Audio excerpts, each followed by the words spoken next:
So we're talking this morning about Ruth, thinking about Ruth. The truth is, Ruth does not belong here. Ruth is not one of us. Ruth is a Moabite. And if you say the word correctly, you need some spit in your voice. A Moabite, because she is one of those people. She is an enemy. She is a foreigner. We would be better off Ruth-less. Ruth-less. And you know how she got here. You heard the beginning of it in the story that was read already. Life in Israel was bad during the days of the Judges. The book of Judges is the book that immediately precedes Ruth in the Old Testament, and the two overlap. Ruth is a little story sort of pulled out and highlighted out of the big story of the book of the Judges. Life during the time of the Judges was not good. Everybody did what was right in their own eyes, the historian says. It was a time when every time you turned around there was another crisis. Sometimes it was a political crisis, sometimes they were being invaded by enemies, sometimes it was a famine or economic crisis. Every time you turned around, some kind of a crisis was happening. It was not a good place to be in those days. Like, for example, the famine. The famine that chased Elimelech and Naomi out of their homeland, away from Bethlehem in Judah, out to live kind of out in the frontier in the country of Moab. And out there in the country of Moab, that's where they raised their two boys, Mahlon and Chilion. They raised their two boys out there on the frontier. And life on the frontier can be difficult. Life on the frontier is hard.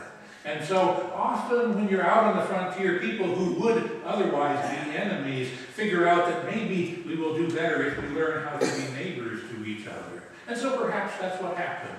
Elimelech and Naomi figured out how to be neighbors with the Moabites who were living around them. But when you get too friendly with your neighbor, pretty soon your sons start getting it on with their daughters, and you know that nothing good can come out of that.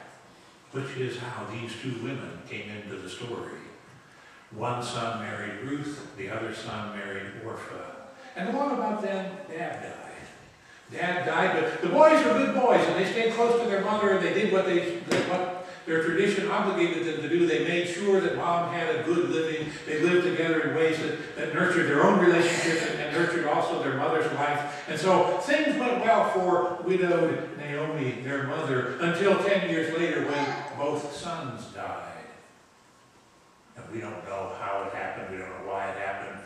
We don't know why Naomi lost all of the men in her life, but life on the frontier is hard, and bad things happen. Life on the frontier is hard on men who are out there struggling to somehow earn a living, and life on the frontier is hard on the women who are trying to make a home, and the women who often get left behind when life on the frontier kills their husbands and their sons. And the frontier is no place for a widow. So Naomi decides that it would be better for her if she would go back to her homeland, back to Bethlehem. Especially now that the famine had ended and Bethlehem was able to live up to its name. Bethlehem is two Hebrew words put together. Beth is the word for house, Lehem the word for bread. Bethlehem is now a house of bread again. There is food there for people to eat. The famine is over. Life is good in the little town of Bethlehem. And it really was a little town. But like so many little towns, Bethlehem is no place for a foreigner.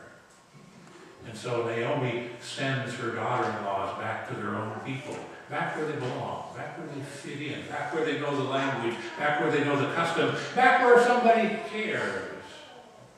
Besides, being ruthless in Bethlehem would make Naomi's life a whole lot easier. She wouldn't have all this explaining to do, all this explaining about this strange person who came back to town with her. There would be a whole lot less finger shaking, a whole lot less suspicion, a whole lot less question asking.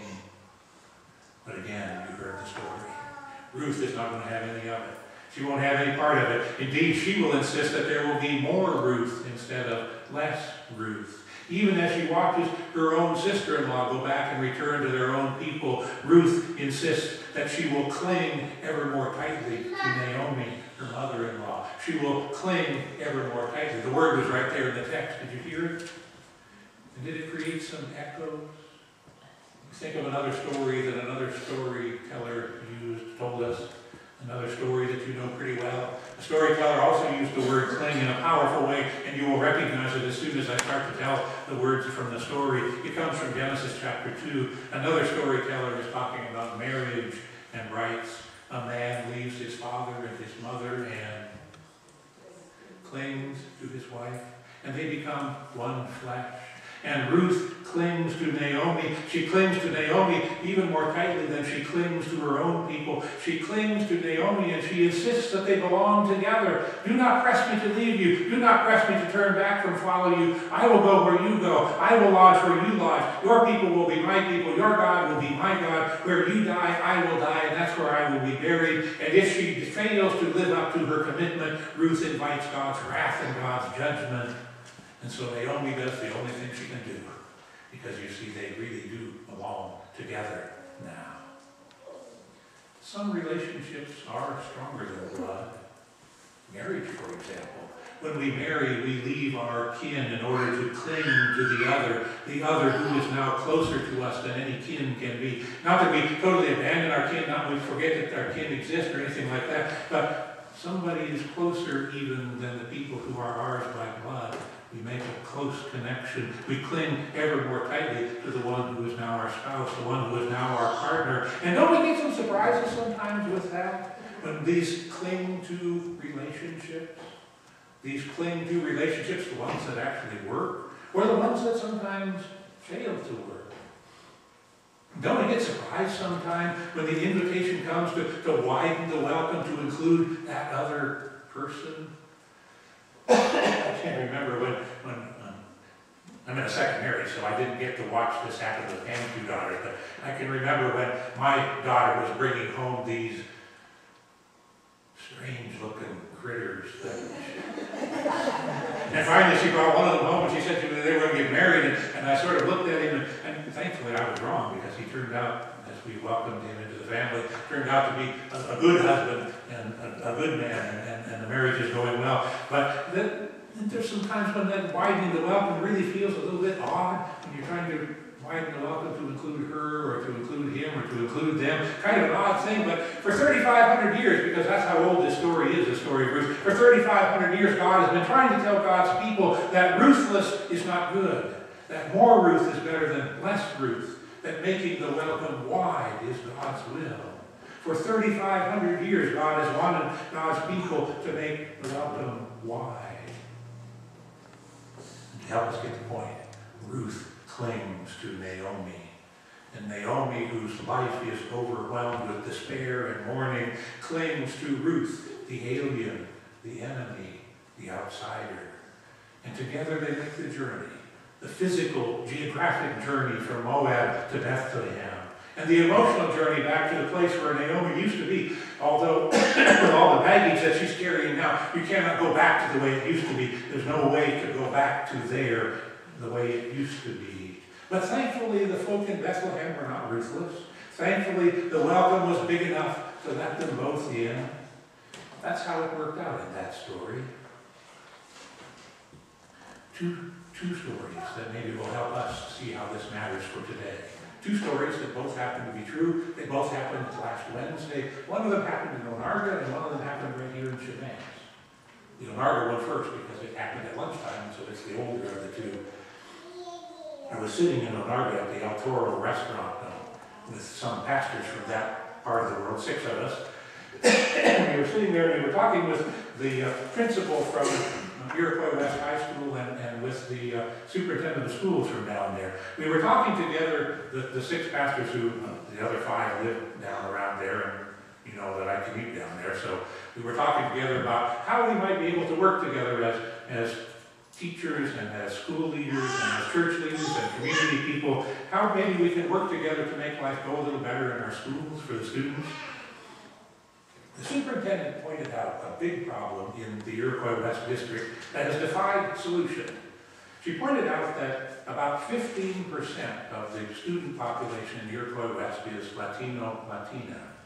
And their parents, those parents of those Latino kids, Latina kids, don't participate in school stuff. They don't come to parent-teacher conferences. They don't do any of the kinds of things that parents need to do to help their kids get along in school. And we tried to figure out some of the reasons for that. One of the reasons is that almost none of those parents speak any English.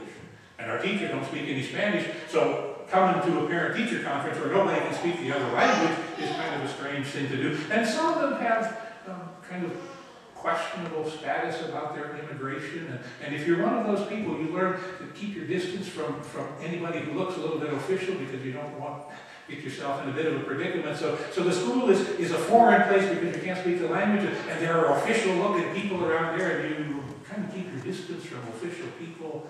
We tried to do some brainstorming about that. How do you bridge the gap? There is a Ruth-less answer, and you know what the Ruth-less answer is. They ought to learn English, they ought to straighten out their immigration problem, right? And maybe in the long run that is the answer. Little Francisco is failing second grade right now, and nothing can be done about learning English or solving the immigration problem fast enough to keep little Francisco from flunking second grade. So what are we going to do? Because the kid needs help now from mom and dad and teachers and the community. What are we going to do? Are there less ruthless things we can do? Are there ways that can widen the welcome now? Because when the welcome is widened, good things happen. God's been trying to tell us that for 3,500 years. The second story happened right here. Wednesday night as we were doing the trick-or-treating thing, Jerry and I were standing back there at the door welcoming kids and passing out the treats that Debbie and Mike had prepared, and some of the rest of you perhaps were in on that, passing out these treats and inviting people to step in and warm up and have a cookie and cup of whatever. 3 girls came to the door. They had 3 friends. Second grade, third grade. I don't know. Jerry had never seen them before. I've never seen them before. We didn't know who they are. Still don't know who they are. 3 girls came together trick-or-treating, and as they came into the church, they said, "We've never been in a church before. We've never been in the church before." The lights were on and the doors were open. They could stick their head in and kind of look around, and they did. But then they very quickly went to something they understand. If you kind of squint your eyes a little bit and back here in the gathering room, you can kind of picture it being like the dining room at home, especially if there are stacks and stacks of cookies on the table and cups of Kool-Aid and stuff. Kids kind of figure that one out in a hurry, and some of us adults figured that out too in a hurry. But, so they were in a place that suddenly became comfortable to them, that room back there. If, however, that girl and her 2 friends had shown up here this morning and were in this room, doing what we are doing right now, they might very well think they were in a foreign country. Yeah, we're all speaking English, but we don't use the words in quite the same way as you use the words when you're out there. And we do say some strange words that maybe they'd never heard before, English words, but not words that they were familiar with. And then we pick up those books and we sing those songs, which I'm willing to bet are not on their, what are those things with wires on, they stick them in your ears, or iPods or whatever. I'm willing to bet that none of the songs we sang this morning are on their iPods, and probably not songs that they know. And then we do strange stuff like this. It's kind of like being in a foreign country. There is a ruthless response. We could scold them, and we could scold their families for not coming to church and bringing up their children in the faith and all that sort of thing. Maybe that's what we ought to do. But it won't accomplish anything any good. Are there alternatives? Are there ways to help them find their way back here again for something maybe more than cookies and Kool-Aid? Ways that widen the welcome? Because good things happen when the welcome is wide. God's been trying to tell us that for 3,500 years. Good things happen when God's people refuse to be ruthless. God's people happen when God's people widen the welcome. It's right there in the story. We'll talk more about it next week, but let me sketch it in just a bit. Clinging to each other, Ruth and Naomi journey to Bethlehem. And through the kindness of a relative of Naomi's dead husband, they find a way to survive. There may have been a trade-off or two there because Ruth found herself in his bed one night, but soon thereafter they were married anyway, and rather soon after that, Ruth's mother-in-law is holding a baby, a grandson baby in her arms. Remember what that baby's name is? Baby's name is Jesse. And Jesse grows up into a man, and pretty soon Jesse fathers a son of his own, a son whose name was David. King David, he became in good time. And on it goes. And 1,500 years later, gospel writer Matthew sits down at his desk to write down the story as he knows it, the story as he has heard it. He sits down to write the story, and he begins where we often begin, when we're talking about somebody that maybe not everybody knows. Somebody comes into church or whatever, and you're trying to figure out who she is. Oh, well, you know, she's a cousin to so-and-so, and she's, her mother is so-and-so, and her grandmother is so-and-so, and you start piecing together, they used to live over, and by the time you get down a couple of those layers, you can identify the person, you know who she is. That's sort of what was going on as Matthew begins his gospel in chapter 1. He names Jesus, whose parents were Joseph and Mary. And then he goes back, and he goes back, and he goes back, and he goes back, generation by generation. And pretty soon he names King David, and then he names Jesse. And guess whose name comes next? If the list had been ruthless, it might have been a very different story. Maybe it wouldn't have happened at all. But God has God's ways. And good things happen when God has God's way. Good things happen when God's people are not ruthless. Good things happen when God's people widen the welcome. So make the welcome wide, sisters and brothers. Make the welcome wide.